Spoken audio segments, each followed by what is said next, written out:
3 pontos essenciais que todo mundo que quer aprender a costurar tem que saber. Mas não se preocupa não, porque eles são super simples, dá pra fazer em qualquer máquina doméstica e eu vou ensinar vocês agora. Oi pessoal, tudo bem com vocês? Sejam bem-vindas ao nosso primeiro vídeo de aquecimento para a Semana da Costura Sem Cálculo especial de aniversário.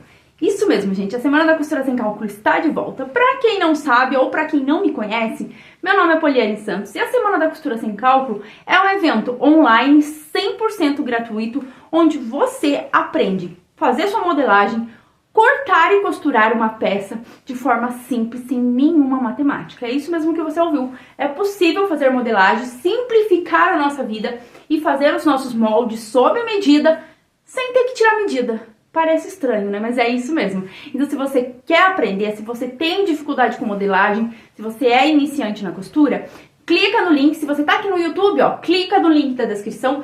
E pra quem tá no Instagram, clica no link da bio, faça a sua inscrição e venha aprender comigo. É online, gente. Você não precisa sair da sua casa. É gratuito, você não tem que pagar nada. Então, tá esperando o quê? Clica lá no link e faça a sua inscrição. Mas, pra você conseguir costurar a peça, você tem que entender de costura, certo? Então a gente tem que saber os 3 pontos essenciais, mas não se preocupe, como eu falei pra vocês, é simples e a gente vai aprender agora na prática. E quais são eles? Primeiro, costura reta, um pé de máquina. Ah, Poliane, eu sei fazer costura reta, eu sei, isso aí é simples. Não, gente, por incrível que pareça, muita gente erra nessa hora. Costurar a um pé de máquina, quando você faz uma costura de união, não é só costurar reto. Tem que ser um pé de máquina. E algumas pessoas não conhecem esse termo. E o que acontece? Se você costurar sobrando o tecido, né? Costurar muito pra fora, sobrando o tecido ali, a peça, a sua modelagem vai ficar grande. Se você costurar demais, se você aumentar, né, for mais com pé de máquina, a sua peça vai ficar pequena. E às vezes você acha que a sua dificuldade é com a modelagem, na verdade não. Sua dificuldade é com a costura. Então agora eu vou explicar pra vocês exatamente quanto é um pé de máquina e a regulagem do ponto reto pra vocês fazerem aí a costura de vocês, tá? Então vamos começar aí mostrando quanto que é um pé de máquina, como que a gente pode fazer esse pé de máquina de uma forma perfeita para nossa modelagem não ter alteração? Quando a gente fala a expressão um pé de máquina, o que significa? Vou mostrar aqui para vocês, tá? É a distância do nosso calcador, ó, aqui tá um calcador comum, que a gente tem na nossa máquina doméstica, certo? Então, um pé de máquina é essa distância do centro do calcador até a lateral. Certo? E ele tem quanto, Poliane? 1 centímetro, ó. Se eu posicionar aqui, vocês vão ver, ó, certinho, ó. Do centro até a lateral, 1 centímetro. E essa distância, geralmente, é a mesma distância que a gente vai deixar de margem de costura. Por isso que é importante a gente entender quanto é um pé de máquina. E no que isso vai ajudar a gente também? Para costurar reto, tá? Se a gente tem ali um pé de máquina certinho, a gente vai conseguir costurar mais reto. Eu vou fazer aqui... Deixa eu cortar aqui minha ponta do tecido. Uma coisa que iniciantes têm dificuldade, ó. Cortar redondo. Então, cortar reto, costurar reto, na verdade, pode ser simples. Mas e redondo, Poliane? Se você respeitar aí um pé de máquina, você vai conseguir costurar certinho. Então, a gente vai posicionar aqui. E o que é importante nessa hora? Deixa eu chegar pertinho pra vocês verem. Vocês não vão olhar para a agulha. Um problema que muitas iniciantes fazem, por isso que a costura sai torta, fica olhando na agulha na hora de costurar. Desse jeito aqui você não precisa nem riscar o tecido, gente, porque a gente já sabe a distância que a gente precisa costurar. A nossa distância é quanto? Um pé de máquina, que é aqui do início na lateral. Então, não olha na agulha, a gente vai olhar onde? Aqui, ó. A gente tem que alinhar no nosso calcador, ó. Colocou bem certinho? Como que a gente sabe que tá ficando torto? Se acontecer isso aqui. Se tiver sobrando muito tecido, estão vendo que aqui tá sobrando um tecido? Aí a gente vê que tá ficando torto. Ou se ele entrar demais, também tá torto. Então fica muito mais simples costurar reto dessa forma. É só você alinhar. A maioria das máquinas já tem esses risquinhos aqui que facilita. E você, pra facilitar ainda mais, você pode usar um guia de imã, que é esse aqui, tá? E aí a gente gruda ele aqui na máquina, ó, do lado do nosso calcador, e ele não vai deixar o seu tecido ir pra fora de jeito nenhum, tá? Mas se você não tem o guia, você consegue só olhando. O nosso guia gruda mesmo, ó, não quer sair. Ele é super bom, eu recomendo aí que vocês usem. Vamos fazer a costura aqui pra vocês verem como é simples? Então a gente não olha na agulha, olha no calcador. E aí a gente vai ter a distância de um pé de máquina certinho. Só que pra fazer isso também, tem duas coisas importantes. A sua agulha tem que estar centralizada, tá? Se ela não tiver centralizada, não vai ser um pé de máquina, porque quando a gente mexe, ó, presta atenção lá na agulha, ó, ela vai para um lado e para o outro. Então, a gente tem que deixar ela centralizada. E um outro erro que muitas iniciantes cometem e nem sabem que estão cometendo. O zigue-zague tem que estar no zero. Poliane, mas não tem nada a ver. Se aqui tiver no ponto reto, a máquina já vai costurar reto. Sim, se aqui no seletor estiver reto, a máquina vai costurar reto. Mas, se eu colocar aqui no outro ponto, ó, vou colocar no 6 pra vocês verem, ó, tá no 6. Vamos chegar bem pertinho da agulha pra vocês verem, ó. A agulha não tá mais no centro do calcador. Olha lá como ela foi pra esquerda. Vocês estão vendo? Então, se a gente costurar desse jeito, ele não tá mais um pé de máquina. E aí, se a sua peça tava certinha no corpo, agora ela vai ficar pequena em você. Então, parece um ajuste simples, mas faz toda a diferença, ó. Eu vou voltar lá agora e eu vou colocar no 0. E eu vou voltar aqui, vocês vão ficar olhando a agulha. Ela vai se mexer, ó. Deixa eu focar aqui na agulha. Presta atenção, ó. Voltei no 0.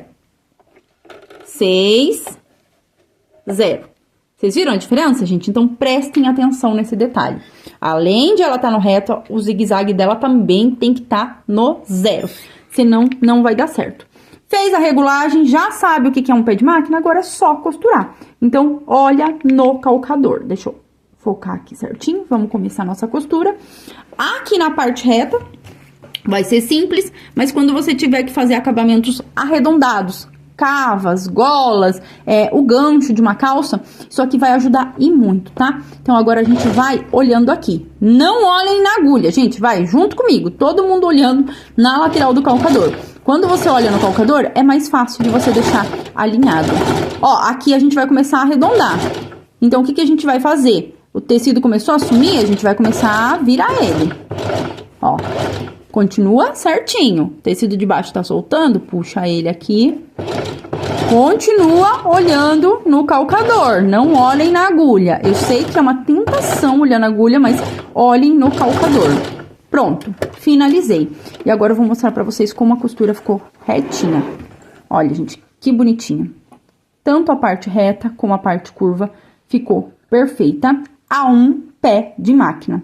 Então, essa é a importância aqui da gente colocar um pé de máquina e também de olhar no calcador, tá? Nunca na agulha. Nosso segundo ponto é o zigue-zague. Parece simples, gente, saber fazer um zigue-zague, mas acreditem, muitas pessoas não sabem fazer a regulagem da largura e comprimento do zigue-zague, que é o essencial para você conseguir usar ele na sua máquina. E o que isso significa? Quando você sabe fazer essa regulagem adequada, você consegue fazer acabamentos parecido com overlock, por exemplo. Você consegue fazer um ponto com elasticidade para unir uma peça. No caso de malhas, então você consegue costurar a malha com a máquina doméstica usando a regulagem do zigue-zague. Você consegue fazer casinhas de botão, então se a sua máquina faz zigue-zague, você consegue fazer casinhas de botão. Inclusive você consegue ir do início ao fim de uma peça somente usando o zigue-zague. Mas para isso você tem que saber fazer essa regulagem, conhecer a largura e o comprimento da peça. Então agora vamos ver o passo a passo aí, vamos aprender na prática como que a gente faz essa regulagem. Então, aqui eu vou explicar pra vocês sobre o zigue-zague. Parece óbvio, né, gente? Ah, é só fazer o zigue-zague. Não. Quando a gente regula aqui no zigue-zague, além de colocar o nosso seletor no zigue-zague, a minha tá aqui. Mas ela pode ficar aqui na frente, sempre tem um botãozinho com o desenho do zigue-zague. Além de você colocar o seu ponto no zigue-zague, você vai ter que regular largura e o comprimento. Senão, ela não faz. Vou mostrar aqui pra vocês. Se tiver a largura no 0, e como que eu sei qual que é a largura, Poliane? Ó, a minha tem um desenho de um zigue-zague. Tem alguns botões que é aqui na frente, tá? Ele tem um desenho de um zigue-zague. Tem algumas máquinas que o botãozinho é aqui também de rodar, as máquinas mais antigas. Então, toda máquina vai ter aí o seletor de largura e comprimento. Só tem uma máquina que não tem. Todas as máquinas eu menti, né? Tem uma que não tem. A mini máquina. Por quê? Porque ela já vem selecionada, tá? As máquinas digitais vão ter? Vão ter. A gente tem o painel e aí você vai aumentar mais, menos, pra fazer o zigue-zague. Então, todas as máquinas tem, tá? O que a gente vai fazer agora, ó? Deixei lá no 0. Vou costurar aqui pra vocês verem. Parece simples, mas não é. Se a gente deixar lá no 0, tá selecionado no zigue-zague, ó. Vejam aqui que tá no zigue-zague. Mesmo assim, ela vai costurar reto. Olha só. Olha aí. Reto. Por quê? Porque a gente não regulou a largura. E por que é importante regular a largura e o comprimento do zigue-zague, Poliane? Dessa forma, você consegue fazer acabamentos perfeitos, usando apenas a máquina doméstica. Por exemplo, o nosso overlock. Quem não tem overlock pode usar o zigue-zague e fazer um falso overlock. Algumas pessoas falam assim, ah, mas a minha máquina tem o ponto de overlock. Gente, máquina doméstica não faz overlock, tá? Ela faz um ponto bonitinho. E o ponto que tem aqui, que parece um overlock, é esse aqui de baixo. Mas se a gente for fazer isso numa peça delicada, ela não fica delicada. Eu vou até mostrar aqui pra vocês. Ele é muito aberto, tá? Então, ele não fica bonito. Então, se você fizer com o zigue-zague, vai ficar bem melhor, ó. Regulei, vou fazer só uma amostra aqui. Esse aqui é o ponto que o pessoal diz que tem na máquina que faz a overlock. Realmente, ele faz. Ó. É bonitinho? Até que é bonitinho, mas olha como ele é aberto. Ele não é um ponto bem fechadinho, tá? Então, se a gente for fazer uma peça delicada, por exemplo, de malha, ele vai ficar aberto, ó. Ele fica bem aberto por dentro. Outro detalhe. Vejam aqui que ele ficou essas pontinhas sobrando ainda. Então, se você tiver fazendo uma peça que desfia muito, vai desfiar do mesmo jeito, tá? Então, eu não gosto de usar esse ponto. Eu costumo usar o qual? O zigue-zague. Então, agora a gente vai fazer aqui um zigue-zague bem fechadinho, como se fosse um falso overlock, para fazer um acabamento bonito. Então, o que a gente vai ter que fazer? Vamos colocar aqui novamente no zigue-zague, tá? Vou colocar aqui na maior largura que tiver, então a minha é o 6, tá? Então, eu coloquei na maior. O que é a largura? A distância que ele vai fazer o zigue-zague. E aqui, no comprimento do ponto, o que é o comprimento? O comprimento é a distância que ele vai ir pra frente, tá? Que a agulha vai pular o pontinho. Eu vou colocar entre o 0 e o 1, certo? E aí, vocês vão ver que ele vai fazer um ponto bem fechadinho, bem bonitinho, que vai ficar bem melhor do que aquele ponto que a gente acabou de fazer, que parecia um overlock. Deixa eu só puxar aqui a minha linha pra não fugir. Então, agora a gente vai colocar, ó. Vou colocar um pedacinho da agulha pra fora. Vejam aqui que aqui eu vou costurar ele no nada. E aqui no tecido. Nada, tecido, nada, tecido. Poliane, não vai embolar? Nesse caso aqui não, tá? Porque a gente tá no zigue-zague, não tem problema. A gente nunca pode costurar no nada no final.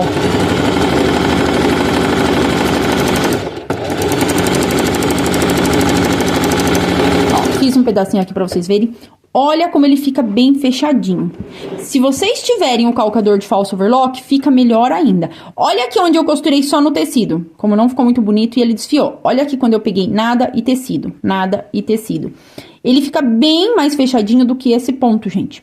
Então, vai ficar bem melhor pra você fazer o acabamento. Aqui eu tô fazendo rápido, né? Mas se vocês fizerem bem devagarzinho e usar o calcador de falso overlock, ele vai empurrar todas essas pontinhas e vai ficar perfeito, tá? Fica bem melhor do que se você fizer com esse ponto. Então, só mudando aqui o nosso comprimento do ponto, certo?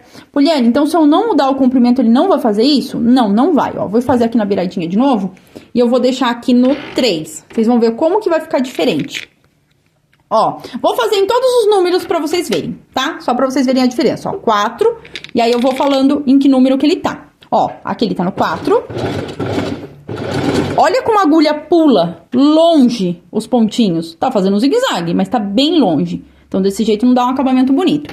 Vou fazer agora no 3. Diminuir um pouco, mas ainda não tá bom. Vou colocar agora no 2. Ficou um pouquinho melhor. Vou colocar agora no 1. E agora ele ficou bem fechadinho, tá? Então, essa é a diferença aqui da regulagem, tá, gente? É bem importante vocês saberem fazer a regulagem. Às vezes fala que, ah, vamos fazer um zigue-zague certinho. Ah, zigue-zague eu sei fazer. Será que você sabe fazer? Testa aí, ó. 4, 3, 2, 1. Poliane, e o 0? O 0 a gente só vai usar pra pregar botão, tá? A gente só usa o 0 pra pregar botão. Dá pra pregar botão na máquina? Sim, dá. Se você não sabe, deixa aí nos comentários que a gente explica pra vocês direitinho. Então, essa é a importância aqui de fazer a regulagem adequada pra gente conseguir fazer os acabamentos. Por exemplo, vou dar só mais um exemplo aqui pra gente finalizar a questão do zigue-zague. Se você souber fazer essa regulagem adequada, ó, você consegue fazer casinha de botão. A minha já tem a casinha de botão pré-selecionada. Mas se você quiser fazer sem o calcador, e sem ter essa casa de botão em 3 passos, 4 passos, 1 passo, você pode fazer em qualquer máquina. Você vai colocar entre o 0 e o 1, vai diminuir aqui a largura. Lembra que a largura é a distância? Então, a casa de botão a gente não vai usar tão distante, a gente vai usar no 3. E mantém no zigue-zague. E agora a gente vai fazer uma casinha de botão, ó. Claro que se a gente for fazer a casinha de botão, a gente ia ter que desenhar, né, gente, o botão primeiro. Mas aqui eu vou só explicar rapidinho pra vocês. Deixa eu pegar minha linha aqui que fugiu. Aqui eu vou só explicar rapidinho pra vocês que é possível só com a regulagem ali do zigue-zague, tá? E aí, se vocês quiserem uma aula mais detalhada de como colocar o botãozinho, como fazer a casinha, aí vocês deixem nos comentários. Então, regulei lá, vou fazer aqui o zigue-zague. Se tiver muito largo, você pode diminuir um pouquinho. Eu achei que tá largo, vou colocar no 2. Cheguei aqui, parei, vou virar a minha máquina. Olha como ele já fez um zigue-zague bem fechadinho. Olha que bonitinho, gente. Virei, agora eu vou fazer do outro lado, ó. Vocês viram que eu nem movimentei, né? Pra quem diz que tem dificuldade aí, que não sabe fazer casinha de botão, ó. Em segundos você faz uma casinha de botão perfeita. É claro que se a gente fosse fazer a casinha, a gente tem que medir o botão. Mas isso aqui já deu pra ver o quanto fica bonitinho. Não usei nenhum calcador específico, não usei a função casa de botão em 1 passo. Então, é bem simples. Vocês só precisam dominar aqui a questão da regulagem da largura e do comprimento. Então, vocês têm que saber mexer nesses 2 botõezinhos pra fazer um acabamento de zigue-zague perfeito. Último detalhe aqui, falei que ia terminar, mas vamos falar de mais um, que é importante. Se vocês usarem essa regulagem igual da casinha de botão, vocês podem costurar malha, tá bom? Vocês podem costurar malha. Por quê? Se a gente costura a malha com um ponto reto, quando a gente puxa, ele acontece o quê? Ele arrebenta. Então, vocês podem usar o ponto bem fechadinho assim, pra fazer a união. Pode diminuir ainda mais, ó. Vou colocar aqui ele no 1. Um pouquinho mais do 1. Ele vai ficar bem fechadinho. Testem aí, gente. E aí, vocês fazem a união da malha com esse pontinho, pra vocês verem como fica bom. Olha como ele fica bem fechadinho, tá? Ele quase não parece que é um zigue-zague, né? Fica bem pequenininho. Então, dessa forma aqui, vocês conseguem unir a malha, fazer ali a união da malha, e quando vocês puxarem, ela não vai arrebentar. Se vocês quiserem um vídeo falando somente sobre a malha, aí vocês deixam no comentário que a gente faz explicando. Porque dessa forma aqui, vocês conseguem costurar, sim, a malha com a máquina doméstica. O importante, como a gente já falou, vamos repetir para salvar aí na nossa memória. Regular largura e comprimento adequado. Aí sim você vai usar da melhor forma o seu zigue-zague. E o nosso terceiro ponto, mas não menos importante, eu diria que é um dos mais importantes, é o retrocesso. Parece simples falar que dar um retrocesso na peça é muito importante, né? Mas muitas pessoas não fazem. E para que serve o retrocesso? Ele serve para iniciar e finalizar uma costura para não abrir a sua costura. Mas, se feito da maneira errada, ele pode complicar a sua vida. Ele pode embolar linha, ele pode puxar ali o seu tecido para baixo da bobina, o que pode até ocasionar a quebra de agulha e até mesmo da sua máquina. Então, ele tem que ser feito da maneira correta. E você pode usar ele também no meio das costuras, tá? Na união de peças aí, pra dar uma forcinha, pra fortalecer a sua costura. Como, por exemplo, aonde? Lugares que forçam. Aqui na parte de baixo do braço, na entrepernas de uma calça, tá? Lugares que geralmente descosturam, porque a gente se mexe, né? Então, você pode dar um retrocesso ali pra fortalecer a sua costura. Muito simples de ser usado. Todas as máquinas têm, mas muita gente usa da maneira errada e depois acha que ele não é importante. Então, agora vamos ver na prática como que a gente usa o retrocesso da maneira correta. Então, agora a gente vai falar do retrocesso. O retrocesso é bem simples, gente. É esse botãozinho que no meu caso tá aqui, tá? Ele tá aqui, ele pode estar aqui, ele pode ser de apertar, tá? Então, você vai procurar aí na sua máquina, mas geralmente é fácil de achar. E o que que ele faz? Ele, como o nome mesmo diz, ele retrocede, ele vai para trás. tá? Então, quando a gente tá costurando, ele vai voltar. E por que que isso é importante? No início e no final da costura, isso vai ser importante para não deixar abrir a costura, tá? Então, ele vai deixar um acabamento melhor ali quando você for costurar. Vamos supor que a gente vai unir esse tecido. Estão vendo? Mas a gente ainda não vai fazer a barra. Aqui tá um erro que muitas iniciantes cometem. Elas dão retrocesso só quando é um final de costura que não vai ter barra. Mas a gente tem que fazer retrocesso em tudo. Por quê? Se a gente costurar essa peça sem retrocesso, seria mais ou menos assim. Vou colocar aqui, vou começar minha costura reta, normal. Cheguei no final, tirei aqui o meu tecido. Certo? Algumas pessoas fazem isso. E aí, o que que acontece? A gente fez isso e a gente foi costurar uma outra parte. Vamos imaginar que esse aqui é o nosso vestido de evento. A gente costurou a lateral e agora a gente vai fazer a cava, vai fazer a gola. Só de ficar mexendo no tecido, ó, ele vai abrindo. Tá vendo? Ó, ele vai abrir aqui e na outra pontinha também, ó. Ele abre. Então, o retrocesso, mesmo que... Ah, Poliane, mas depois eu vou fazer uma barra, ele não vai aparecer. Gente, só de você ficar manuseando o tecido, ele vai descosturando. Aí, quando chega na hora de você fazer a barra, já tá todo estranho aqui, todo esgarçado, todo aberto. E aí, não vai ficar um acabamento bonito. Então, o que que a gente tem que fazer? Deixa eu até cortar aqui esse tecidinho pra gente costurar novamente. Quando a gente vai iniciar e finalizar uma costura, a gente dá o retrocesso. Então, a gente vai colocar aqui um detalhe importante. Eu vou riscar aqui no meu pano para vocês entenderem. Se a gente começar o retrocesso aqui na pontinha, o que que ele pode acontecer? Principalmente se for um tecido fino.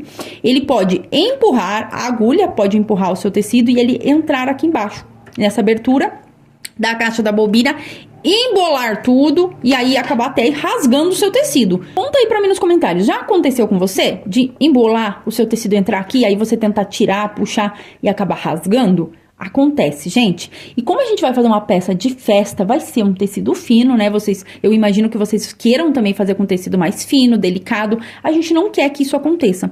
Então, quando a gente vai fazer o retrocesso do começo e do final, a gente vai começar mais ou menos, ó, aqui. Vocês vão deixar aqui mais ou menos um dedinho, tá? Pra começar. Como que é isso, Poliane? Ó, coloquei aqui. Vou tentar chegar bem pertinho aqui pra vocês verem, ó. Deixa eu posicionar aqui pra vocês conseguirem visualizar certinho o que que eu vou fazer. Salvem essa dica, gente. Sempre que vocês forem fazer, lembrem disso. Eu vou começar a minha costura, vou deixar aqui, né, um pé de máquina, mas eu vou começar nesse risco. Então, eu vou colocar aqui, aonde eu risquei. Vou baixar a minha agulha, ó, com a mão. Agora sim, eu vou dar o retrocesso. Então, eu vou segurar essa alavanca e ele vai voltar, ó. Então, eu vou começar a costurar. Dei o retrocesso. Quando chegar aqui, aí eu venho pra frente. Dessa forma aqui, ele não embolou. Tá? Posso dar mais uma vez um retrocesso? Não precisa dar várias vezes. Você ficar dando retrocesso várias vezes no mesmo lugar é o que vai fazer embolar também. Só de você fazer essas duas costuras já é o suficiente. E quando chegar no final, mesma coisa, ó. Tô chegando aqui no final, cheguei no final do tecido. Antes de finalizar, ó, eu venho rapidinho, não costuro fora do tecido. Saiu o tecido, eu já volto. Ó, saí fora do tecido. Olha o que que aconteceu. Embolou. Vocês viram a diferença, ó? Embolou.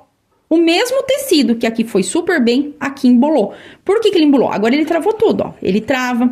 Olha que feio que ele ficou. Por quê? Porque eu costurei fora do tecido. Vamos fazer de novo? Então, vamos lá. Pra iniciar, a gente vai ir aqui no nosso risquinho. Agora, a gente não tá mais com a margem de costura, né? O nosso pé de máquina, porque a gente só tá mostrando o retrocesso, ó. Dei o retrocesso, cheguei no começo, soltei. Perfeito. Cheguei aqui, agora eu vou parar antes, tá? Então, meu tecido vai finalizar aqui, vou ir até o comecinho do meu tecido, chegou no finalzinho, desce com a mão. O que que é descer a agulha com a mão? É vir aqui no rolante, ó, e rodar ela desse jeito. Desceu ela com a mão, agora sim, venho aqui, ó, e vou dar meu retrocesso, tá? E agora ela não vai embolar. Pronto, agora ficou perfeito. E olha a diferença aqui, um e outro. Então, vocês veem, o meu tecido não era fino, gente. Mesmo não sendo fino, olha aqui o que que aconteceu. E é um erro que muitas iniciantes cometem. Ou não dão um retrocesso, ou quando vão dar o retrocesso, costuram fora do tecido e aí ele embola. Então, desse jeito, viram que fica perfeito, tá? Ele não vai embolar nem no começo, nem no final. Então, tomem esse cuidado aí pra ficar com acabamento bonitinho. Olha aqui que feio que ficou, ó. embolou tudo. Se fosse um tecido fino, isso aqui poderia ter entrado ali no nosso buraquinho da caixa da bobina, poderia até ter estragado a nossa máquina. Mas essa aqui é uma das funções do retrocesso. Outros lugares que vocês podem usar o retrocesso também, que daí já é bem mais tranquilo, não vai ter perigo de embolar, mas é importante, emendas de costura, onde a gente vai forçar. Então, vamos imaginar aqui que a gente tem duas peças, vamos imaginar que aqui é a blusa e aqui é a manga. Então, embaixo do braço, geralmente a gente levanta o braço, se mexe, então ele vai forçar a costura. Então, o que pode acontecer? Pode ser que descosture. Então, quando a gente vai passar uma costura de união em cima, vamos imaginar que a gente tá vindo aqui, ó, e vai costurar a lateral, tá? Então, a gente tá costurando aqui a blusa, aqui a manga. E agora a gente vai costurar a lateral unindo as peças. Então, quando a gente chegar aqui nessa união de costura, a gente também vai dar um retrocesso. Porque dessa forma vai deixar a nossa costura ali mais forte e não vai descosturar. Então, ó, comecei, voltei. Agora posso ir, tá? Então, vamos imaginar que aqui era o punho. Não embolou. Cheguei em cima da costura, eu passo mais ou menos 1 centímetro, volto, passo de novo, volto de novo. Aqui é importante que a gente faça umas 2 vezes, tá, gente? Pra não ter perigo de descosturar. E agora é só continuar. Cheguei aqui, novamente, ó. Parei, desci com a mão, não deixei terminar o tecido e dei novamente o retrocesso, tá? Então, isso é bem bacana, bem importante. Ó, vejam que aqui ficou várias costurinhas no mesmo lugar, tá? Ficou bem forte de costura. Então, dessa forma, não vai ter perigo de abrir, tá? Então, façam isso, principalmente em calça infantil. Na interpernas da calça, sempre descostura. A calça do marido que tá trabalhando, sempre força nesse lugar aqui. Então, vocês passem a costura desse jeito. Dá 2 vezes o retrocesso que não vai abrir. E vejam que aqui ela não abre o começo, não abre o meio de jeito nenhum, super forte. E também não abre o final, porque a gente usou essa técnica do retrocesso. Então, parece aí uma bobeirinha, mas isso aqui pode salvar a sua peça. Porque a pior coisa, gente, é depois da peça estar pronta, você ter que ficar refazendo costura. Ah, e abri um pouquinho aqui. Ah, a costura soltou ali. Então, se você fizer dessa forma, não vai mais abrir. Poliane, aqui no meio não precisa? Aqui no meio não precisa, porque ela não vai forçar. Geralmente, os lugares que forçam são as emendas de costura. Parte de baixo do braço, a entrepernas, ali no gancho. Então, todos os lugares que forçam muito a costura, você pode fazer isso, tá? Dar um retrocesso para não ter problema de abrir a costura depois. Então é isso, pessoal. Espero que tenham entendido, espero que tenham gostado. Se ficou alguma dúvida, deixa aqui nos comentários. E vocês treinem esses 3 pontos aí, que parece simples, mas vocês viram aí que teve muita informação, né? Porque vocês vão ouvir eu falar muito sobre esse termo durante o nosso evento. Então, todo o tempo eu vou falar pra vocês. Costura um pé de máquina, dá o retrocesso, faz aí o zigue-zague de falso overlock. E aí, pra vocês não ficarem perdidas, a gente tá fazendo esse aquecimento pra vocês já chegarem lá preparadas. E se você ainda não segue nossas redes sociais ou não é inscrito aqui no nosso canal, já se inscreva, segue nossas redes aí para vocês não perderem nenhuma dica, para vocês não perderem nenhuma aula aqui do aquecimento. E é claro, clica lá no link da bio ou aqui na descrição para quem tá no YouTube e se inscreva para a Semana da Costura Sem Cálculo. Gente, eu vou adiantar para vocês que é uma peça maravilhosa. Dessa vez é meu aniversário, então a gente vai fazer uma peça do quê? De festa, é claro, né, gente? E vocês vão aprender do início ao fim. Modelagem, vou ensinar vocês a cortarem o tecido sem medo de errar e a gente vai costurar essa peça juntas. Então, clica no link, faça a inscrição e eu vejo vocês no próximo vídeo do aquecimento.